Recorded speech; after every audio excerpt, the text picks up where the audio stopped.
Eu quero convidar os irmãos a abrir as suas Bíblias no Evangelho segundo escreveu João, capítulo 21. Eu estarei lendo, amados, apenas o versículo 3.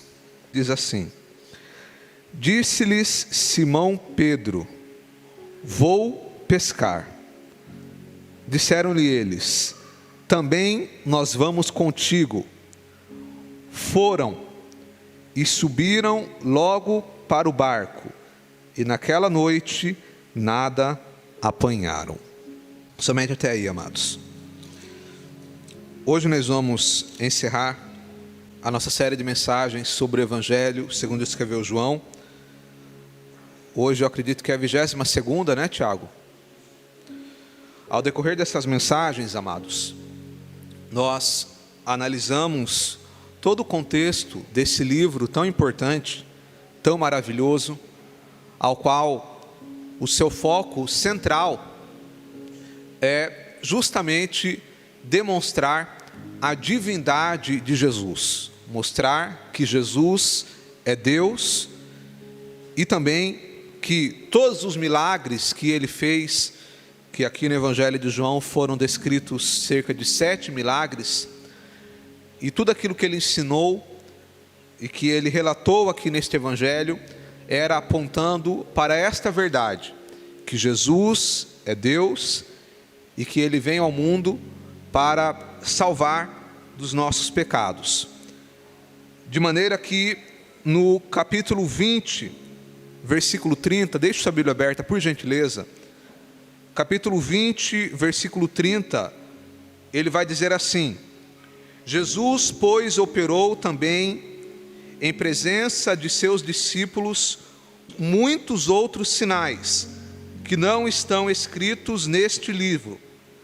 Estes, porém, foram escritos para que creiais que Jesus é o Cristo, o Filho de Deus, e para que, crendo, tenhais vida em seu nome. Podemos dizer que esse é os versículos que resumem o Evangelho de João. Ele deixa claro que aqui a sua intenção não foi apresentar todos os milagres que Jesus fez, mas foi mostrar alguns milagres e também alguns ensinamentos de Jesus que deixariam claro que ele é o Filho de Deus, é o próprio Deus, e que nós temos vida ao crer em seu nome. Então este é o propósito do Evangelho de João. E agora, neste último capítulo que nós vamos meditar hoje, eu estarei lendo alguns versículos com os irmãos, o capítulo 21, é um capítulo que vai finalizar o Evangelho segundo escreveu João, e ele tem um papel muito importante, porque ele vai relatar para nós como que foi a restauração de Pedro. Os irmãos sabem que Pedro, podemos dizer que era um dos líderes dos apóstolos, mas ele não era, o capítulo 21 não vai apenas relatar a restauração de Pedro, ele também vai relatar a restauração dos apóstolos, dos discípulos de Jesus. Por quê? Após a crucificação, os discípulos, eles se dispensaram, cada um foi para um canto. Foi um momento de grande trauma para aqueles homens, e Jesus agora, ele morre daquela forma horrível na cruz, ele ressuscita ao 3º dia, e agora ele vai ficar cerca de 40 dias com os seus discípulos. Muitos não sabem disso, mas depois que Jesus ressuscitou, ele ainda ficou 40 dias aqui na terra, visitando os seus discípulos. Abra comigo, vire aí a página da sua Bíblia, em Atos capítulo 1, versículo 3, que diz assim: aos quais, depois de ter padecido, se apresentou vivo, com muitas e infalíveis provas, sendo visto por eles por espaço de 40 dias, e falando do que respeita ao reino de Deus. Então o Senhor Jesus, depois que ele ressuscita, ele ainda fica aparecendo para os seus discípulos por 40 dias, e depois ele é assunto aos céus, ele é vai subindo aos céus e desaparece e se assenta à direita do Pai. Esses 40 dias, o propósito deles era para que o Senhor Jesus oferecesse aos seus discípulos as suas últimas instruções, as quais essencialmente nós já conhecemos, que é a grande comissão, que ele fala para os seus discípulos em resumo: ide por todo o mundo e pregai o evangelho a toda criatura, ensinando a guardar as palavras que eu vos tenho falado, que é o que nós estamos fazendo aqui hoje. Nós estamos pregando o evangelho, cumprindo a grande comissão, a missão que Jesus deixou para a igreja, batizando-os em nome do Pai, do Filho e do Espírito Santo. Então Jesus, ele vai dar aos discípulos essas instruções, mas ele também vai usar esses 40 dias para restaurar esses homens, para restaurar a fé desses homens. E é sobre isso que eu quero falar aqui hoje. O versículo que nós lemos vai dizer o seguinte: disse-lhe Simão, vou pescar. Essa frase, vou pescar, ela tem um significado mais profundo do que ela aparenta ter. Porque Pedro, antes dele ser chamado por Jesus para fazer a missão, ele era um pescador. A profissão dele, o ganha-pão de Pedro, era pescar. Mas quando Jesus vai ali na beira do mar, eles presenciam um milagre da grande pesca, da pesca maravilhosa. Mas agora, quando eles voltam para a terra, Jesus fala para Pedro, para João, para os homens que ali estavam: vinde a mim, me sigam, e eu farei de vocês pescadores de homens. E a Bíblia diz que eles deixaram de lado a rede, o barco, os peixes, e começaram a seguir a Jesus. Ou seja, a profissão que antes eles tinham de ser pescadores, eles deixam de lado, e agora eles vão seguir a Jesus e dedicar-se em tempo integral para cumprir essa missão, que era de levar o evangelho a todo mundo. Porém agora, após Jesus Cristo morrer na cruz do Calvário, os irmãos já sabem, na mensagem lá de trás, algumas semanas atrás, que Pedro negou a Jesus 3 vezes. Pedro fracassou. A Bíblia diz que quando o Senhor Jesus fala para os discípulos: olha, hoje eu serei preso e todos vocês vão me abandonar. Aí Pedro diz assim: Senhor, ainda que todos esses aqui te abandonem, eu não te abandonarei. E Jesus disse: antes que o galo cante, me negarás 3 vezes.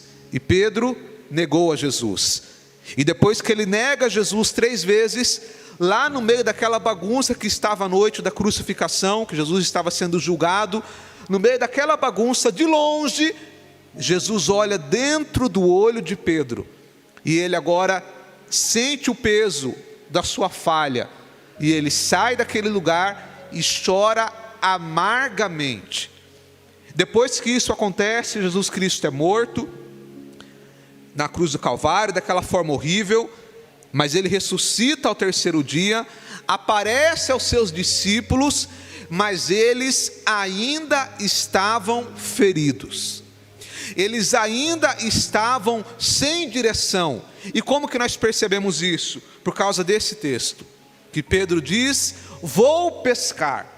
Essa expressão aqui, vou pescar, não era uma expressão, irmão, claro, do tipo assim: ah, estou com fome, vou pescar ali, ou vou pescar para me distrair. Não, quando Pedro fala vou pescar, o que ele está dizendo é: aquele propósito que eu tinha de seguir a Jesus e de viver em tempo integral para pregar o evangelho, isso vai ficar de lado. Agora eu vou voltar à minha antiga profissão, eu vou voltar a fazer aquilo que eu fazia antes. E como que nós sabemos que isso é o que Pedro estava querendo dizer? No versículo de número 4, aliás, no versículo 3 mesmo, diz assim: disse-lhe Simão Pedro, vou pescar. Disseram-lhe eles, também nós vamos contigo. Foram e subiram logo para o barco, e naquela noite nada apanharam. Se essa pesca aqui fosse uma pesca normal, irmão Marcos, que nem o irmão gosta de pescar lá, que eu sei, ele iria conseguir pescar alguma coisa. Mas por que ele não pescou nada? Porque Deus não estava aprovando aquela atitude deles. Aquela atitude de Pedro e dos outros apóstolos era uma atitude de homens que estavam saindo do propósito. Eu quero que você preste muita atenção. Deus tinha dado a eles uma missão: ide e pregai o evangelho. Dediquem a sua vida em tempo integral para isso. Mas eles agora falam: não, nós vamos voltar a pescar. E não pescaram nada. Por quê? Porque eles tinham saído do propósito. E quando você sai do propósito, as coisas elas vão dar errado. Quando você sai do propósito, você não chega a lugar nenhum. Eu quero que você preste muita atenção, amados, porque muitas vezes nas nossas vidas nós fazemos que nem Pedro. Nós saímos do propósito. Se você perguntasse para Pedro assim: Pedro, você continua crendo em Jesus? Ele falaria: creio. Mas ele saiu do propósito. Sair do propósito não significa que você perdeu a fé, não significa que você abandonou Deus, significa apenas que você saiu da posição que Deus te mandou ficar. E talvez você está ouvindo essa palavra aqui hoje, nesta manhã, ou talvez pelas redes sociais, e talvez você tenha saído do propósito, talvez você tenha saído da posição que Deus mandou você ficar. E Deus te trouxe aqui para te dizer que você precisa voltar ao propósito de Deus. E o que é o propósito? O propósito é estar no centro da vontade de Deus. Ficar no propósito é você ter uma vida de comunhão com Deus. Andrés, mas qual é o propósito para a minha vida? O que Deus tem para mim? Deus tem uma coisa para você: Deus quer que você tenha comunhão com Ele. Esse é o propósito principal. Comunhão, Milena, é estar conectado com Deus, é estar em conexão com Deus. É que nem quando você tem o celular, você pega o celular e está desligado o Wi-Fi, a internet. E aí quando você chega em casa, é conectado com o Wi-Fi, com a internet, e aí começa a aparecer as notificações do seu celular. Por quê? Porque você se conectou. Mesma coisa somos nós. Quando nós nos conectamos com Deus, as coisas elas fluem naturalmente. Mas quando nós estamos desconectados, nós ficamos remando contra a maré, indo em uma direção que Deus não quer que nós vamos por ela. Pedro estava desconectado. E por que ele desconectou? Porque ele estava ferido. Presta atenção. Quando nós estamos feridos, nós vamos perdendo a nossa comunhão com Deus. E quando nós perdemos a nossa comunhão com Deus, nós saímos do propósito. Vou dizer mais uma vez: quando nós estamos feridos, nós vamos perdendo a nossa comunhão com Deus. E quando nós perdemos a nossa comunhão com Deus, nós vamos saindo do propósito. Como que eu vou saber o que Deus quer para mim? Como que eu vou saber o que Deus quer que eu faça? É simples: fica no propósito.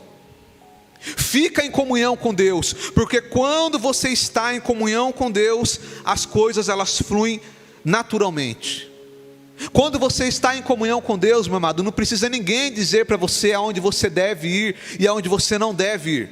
Porque quando você está em comunhão, o próprio Espírito Santo de Deus, ele vai tocar no seu coração. E quando você estiver em um local que não é o seu local, você vai se sentir mal, como o irmão Valdeci disse aqui. Ele faz com que a gente saiba o que nós devemos e o que nós não devemos fazer.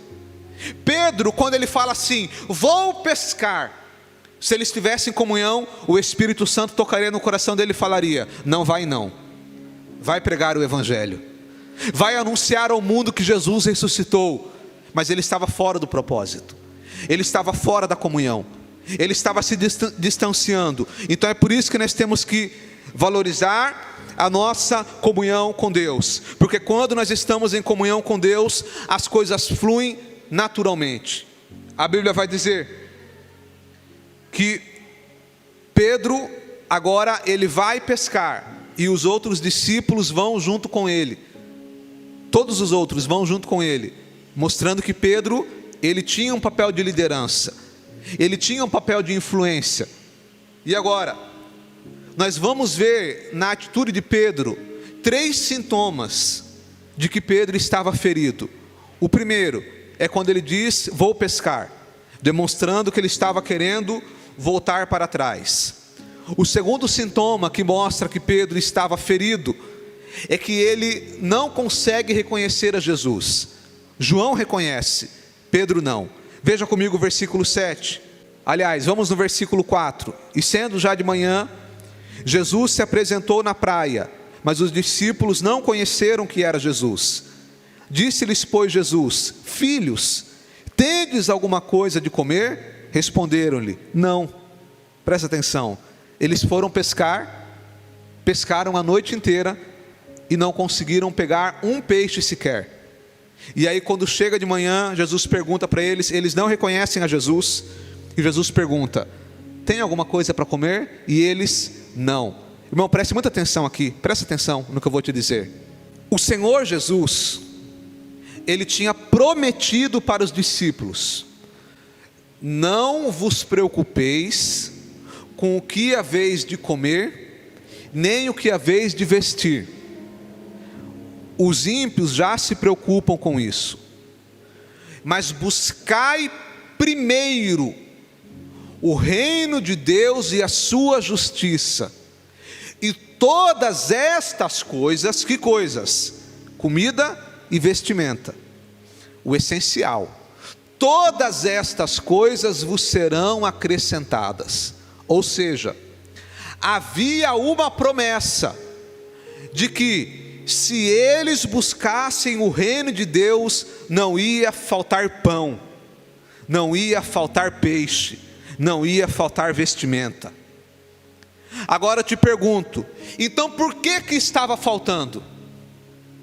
Porque aqui estava faltando, eles não tinham o que comer, eles estavam em uma situação precária. Mas por que estava faltando? Quando Jesus pergunta: tendes alguma coisa para comer? E a resposta deles é: não. Por quê? Porque eles saíram do propósito. Eu disse para os irmãos outras vezes que todo texto tem um contexto e toda promessa é condicional. Jesus prometeu que haveria providência, mas a providência só viria se eles buscassem primeiro o reino de Deus. E eles não estavam buscando primeiro o reino de Deus. O que ele foi fazer? Vou pescar, vou deixar de lado esse negócio de reino, vou seguir a minha carreira como pescador. E agora eles dão com a cara na parede. Por quê? Porque saíram do propósito. E agora o versículo de número 6 vai dizer assim, que Jesus disse para eles: e ele lhes disse: lançai à direita do barco e achareis. Lançaram-na, pois, e não podiam atirar pela multidão de peixes. Eles foram pescar, e agora eles vão experimentar a provisão de Deus. Eles lançam a rede à direita e eles pescam uma grande quantidade de peixes. Versículo 7, agora presta atenção. Então, aquele discípulo a quem Jesus amava, que no caso aqui é João, disse a Pedro: é o Senhor. Olha só, irmãos, eles foram, pescaram, lançaram a rede.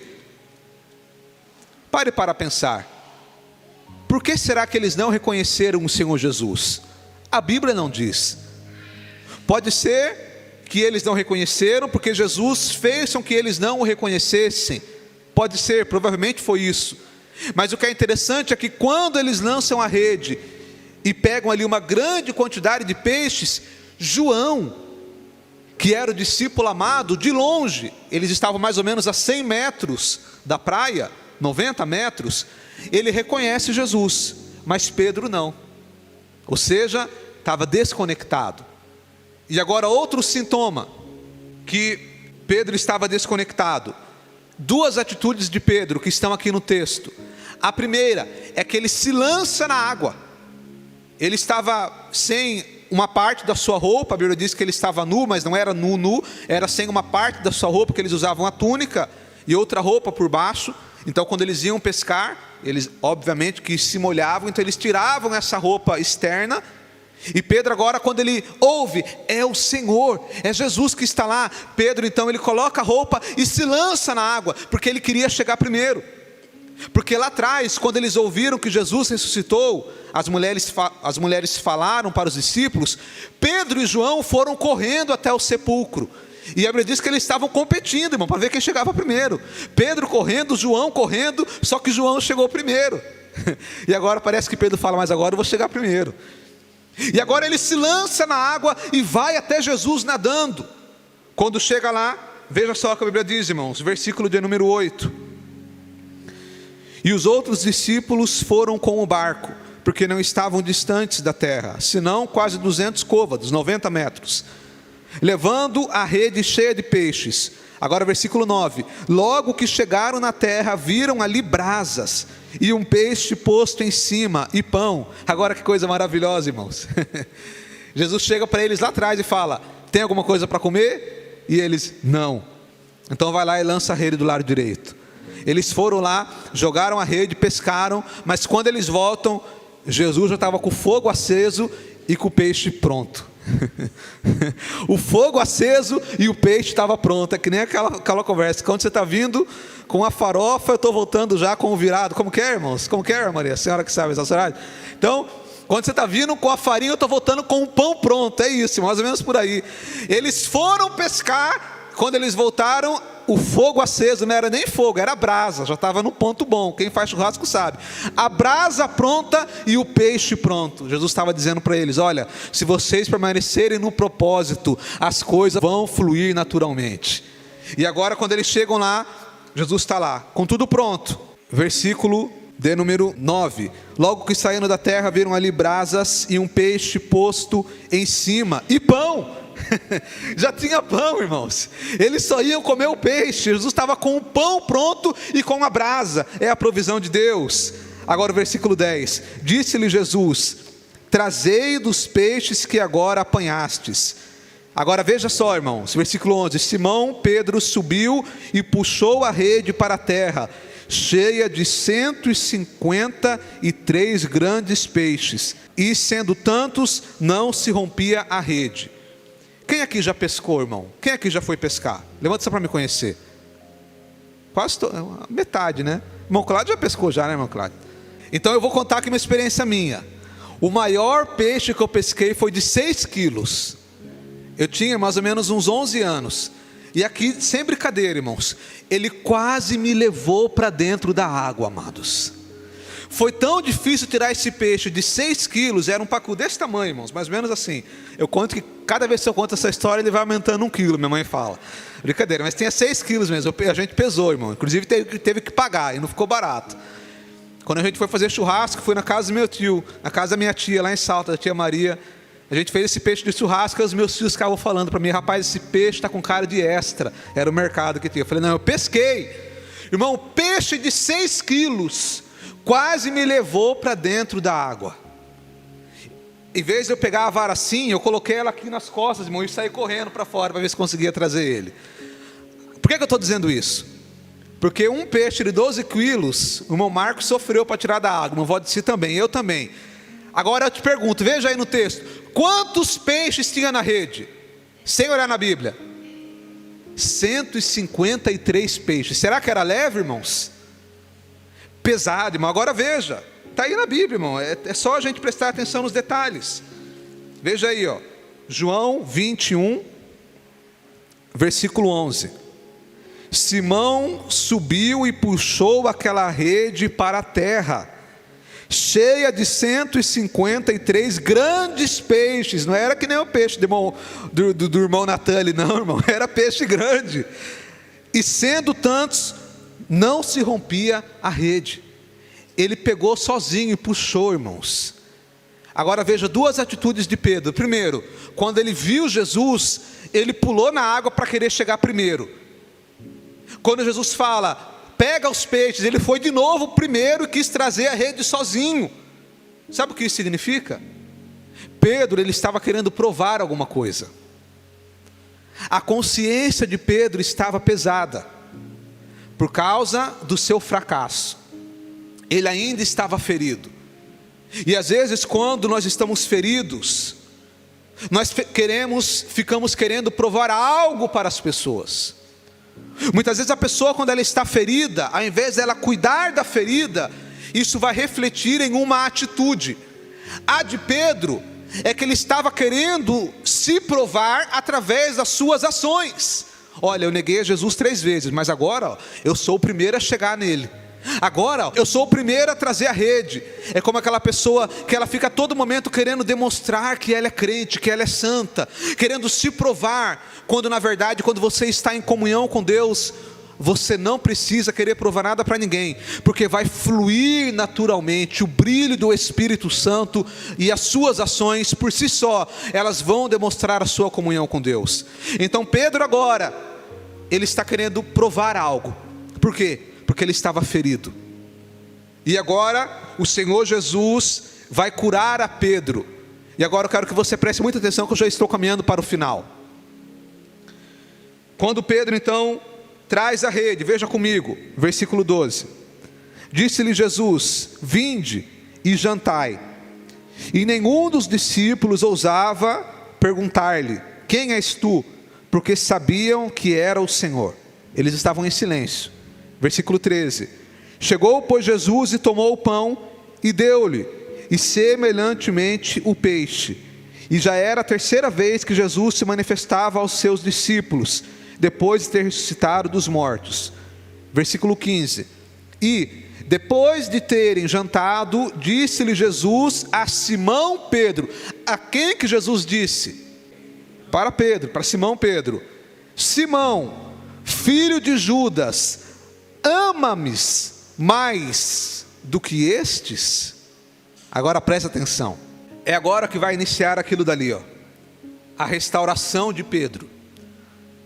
Estava tudo bagunçado. Eu estava falando até agora isso para os irmãos, para mostrar que os discípulos tinham perdido o propósito, estavam sem direção, estavam feridos. E agora Jesus vai começar a restaurar aqueles homens, e ele vai usar a Pedro. Já se perguntou por que Pedro foi tão exposto na Bíblia? Quando Pedro falou para Jesus: de maneira alguma eu vou deixar que o Senhor seja crucificado, Jesus disse: aparta-te de mim, Satanás. Era sempre Pedro, irmão, que levava a bordoada. Quando Pedro falou: ainda que todos te abandonem, eu não te abandonarei, Jesus falou: antes que o galho cante, me negarás 3 vezes. Só que tem uma questão: todos os discípulos também disseram que não iam abandonar Jesus, e eles abandonaram. Agora, quando Pedro fala: vou pescar, todos os outros foram juntos. Mas perceba, irmão, que a pancada era sempre em Pedro. Por quê? Porque às vezes tem pessoas que Deus chama, que é para que essa pessoa seja usada, para que o seu testemunho edifique a outros. E era o caso de Pedro. Então agora Jesus vai começar a restaurar a Pedro. Agora preste atenção. O processo de restauração de Jesus, ele começa com o confronto. Ele começa com o confronto, irmão Moisés. Jesus vai confrontar a Pedro. Ah, irmão, tem pessoa que não gosta disso, porque tem pessoa hoje em dia que quer só ouvir aquela palavra doce, macia, suave aos ouvidos. Mas Jesus confrontava. Agora veja como ele vai confrontar a Pedro. Pedro, vem aqui, já comeu pão? Já matou a fome? Já comeu o peixe? Agora vem aqui, vamos conversar. Eu vou te fazer uma pergunta. Lembra que você disse lá atrás que você me amava mais do que todos os discípulos? Lembra que você disse que ainda que todos te abandonem, eu não vou te abandonar? Eu quero te perguntar agora: Pedro, você me ama mais do que a estes? Você me ama?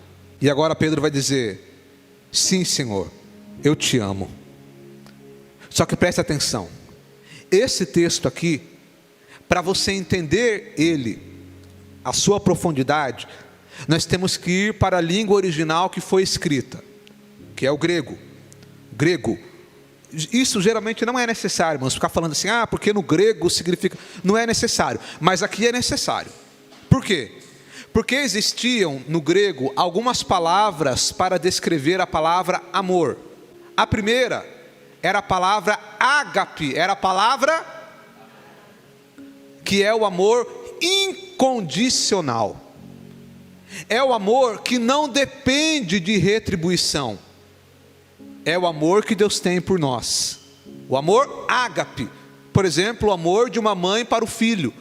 O filho pode ser um tranqueira, mas a mãe ama o filho. Amor ágape, Moisés. Só que tinha uma outra palavra no grego para o amor, que era o filéu. O que é o filéu? É o amor entre amigos. É aquele amor que não é um amor, digamos assim. Qual que é a diferença do amor ágape para o amor filéu?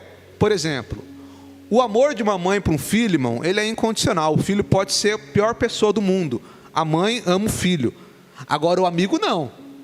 Pode ser seu amigo, mas se ele pisar na bola com você, deixa de ser seu amigo. É assim ou não é, irmão? Não quer dizer que você vai guardar mágoa dele, mas dependendo da situação, não vai andar mais junto.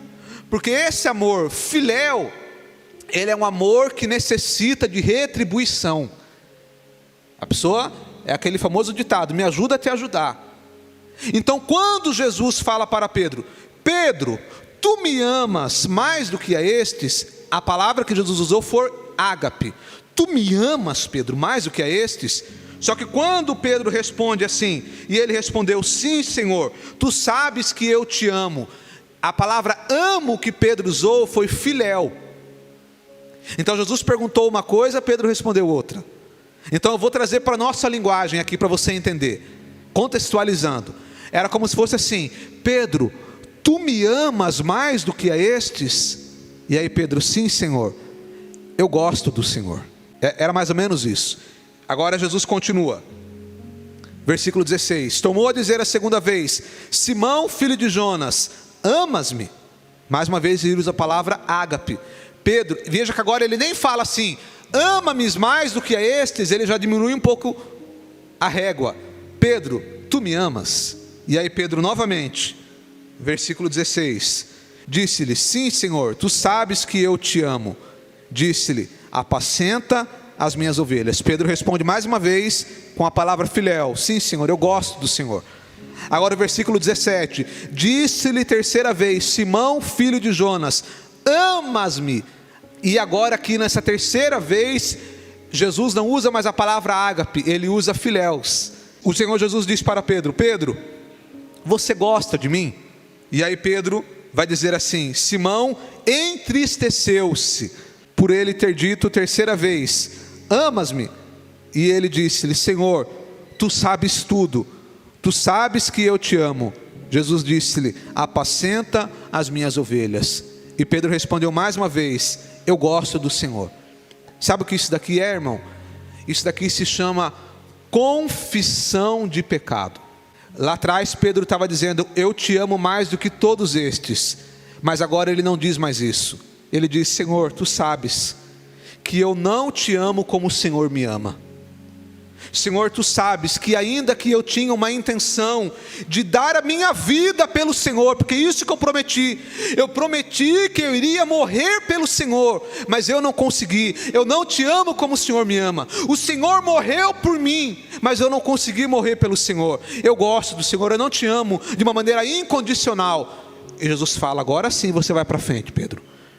Porque antes você estava confiando na sua própria força e você fracassou, mas agora você reconheceu que você é incapaz. E aí é por isso que no versículo de número 18 diz assim: na verdade te digo, que quando eras moço, te cingias a ti mesmo e andava por onde querias, mas quando já for velho, estenderás as mãos e o outro te cingirás e te levará para onde tu não queiras. Ou seja, Pedro, embora lá atrás ele fracassou, ele negou a Jesus, mas agora no final de sua vida, ele vai conseguir cumprir a sua palavra. Ele vai ter a honra de morrer por amor a Jesus Cristo. E a história vai dizer que Pedro foi crucificado. E quando foram crucificar ele, ele disse: eu não sou digno de ser crucificado que nem o Senhor. E ele pediu que fosse crucificado de cabeça para baixo. E Pedro morreu como um mártir. Mas ele só conseguiu isso, não foi porque ele era capaz, mas foi porque agora ele não confiava mais em si mesmo, mas ele era um homem cheio do Espírito Santo, e transformado e restaurado pelo Senhor. Então, quando Jesus confronta a Pedro, ele confronta para que Pedro reconhecesse o seu fracasso. E a partir do momento que Pedro reconhece o seu fracasso, ele é curado da sua ferida, que tinha ficado lá atrás, e agora ele é restaurado, e ele se torna um outro homem, que dedicou o resto da sua vida para levar o Evangelho, e morreu como um mártir, para a glória do nome do Senhor Jesus. Então Pedro foi restaurado. E eu quero concluir dizendo o seguinte: muitas vezes, amado, nós enfrentamos as nossas vidas frustrações, nós enfrentamos a nossa vida problemas que deixam feridas em nós. E se essas feridas não são curadas, elas começam ao longo do tempo se tornar uma coisa chamada ressentimento, que eu já falei com os irmãos naquela série sobre o livro de Jonas. E essas feridas, esse ressentimento, ao longo do tempo, vai nos afastando de Deus, vai contaminando a nossa comunhão com Deus. E na medida que nós vamos perdendo a nossa comunhão com Deus, veja que eu não estou falando aqui de salvação, eu estou falando de propósito.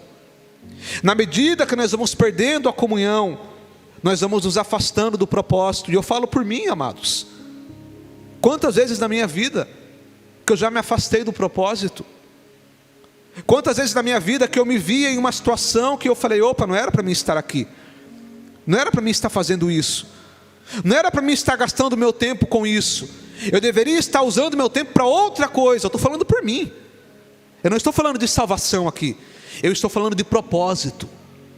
Eu estou falando de você estar no centro da vontade de Deus, dedicando o seu tempo naquilo que Deus quer que você dedique, colocando como uma prioridade na sua vida a sua comunhão com Deus. Mas muitas vezes as feridas, elas vão nos afastando. Então nesta manhã, e aonde essa mensagem chegar, peça para que o Espírito Santo abra os teus olhos espirituais. Porque se existe alguma ferida que está aí dentro, alguma frustração, alguma decepção que você teve com alguma pessoa, alguma frustração que você teve em algum projeto, em algum sonho, alguma perca que você teve na sua vida, algum projeto que fracassou, alguma coisa que aconteceu lá atrás, ou que está acontecendo, que talvez sem perceber está te afastando de Deus, nesta manhã o Senhor, Ele quer restaurar a sua vida. O Senhor, Ele quer restaurar o seu coração, para que você volte a estar no centro do propósito de Deus, no centro da vontade de Deus, que é você priorizar o reino de Deus em primeiro lugar, você estar conectado com Deus, você estar em conexão com Deus, porque quando você está conectado com Deus, o Espírito Santo vai direcionar a sua vida de uma forma natural. Quando você está em comunhão com Deus, e você estiver seguindo por um caminho que não é a vontade de Deus, o Espírito Santo vai te direcionar, mas é necessário estar em conexão. Então que nesta manhã nós possamos orar, para que assim como o Senhor Jesus restaurou a Pedro e os discípulos, Ele também possa nos restaurar, para que estejamos no centro do propósito. Pai querido, no nome do Senhor Jesus, te damos graças, Senhor, por esta palavra. Te damos graças porque o Senhor é o Deus que nos cura, que nos restaura e que nos liberta de nós mesmos. Senhor, assim como o Senhor restaurou a Pedro e os discípulos, que o Senhor possa nos restaurar nessa manhã. Se existe alguma ferida não cicatrizada, algo, Senhor, que tem nos afastado da comunhão, que o Senhor possa nos curar nesta manhã. Que possamos ter uma vida transformada, restaurada, para Te servir, ó Pai, com alegria de todo o nosso coração. Ó Espírito Santo, que a Tua unção possa curar a cada coração, curar os nossos corações, a nossa mente, as nossas emoções, e que possamos viver para a glória do nome do Senhor, que possamos estar no centro do propósito, no centro da Sua vontade. Esse é o nosso pedido em nome de Jesus, amém.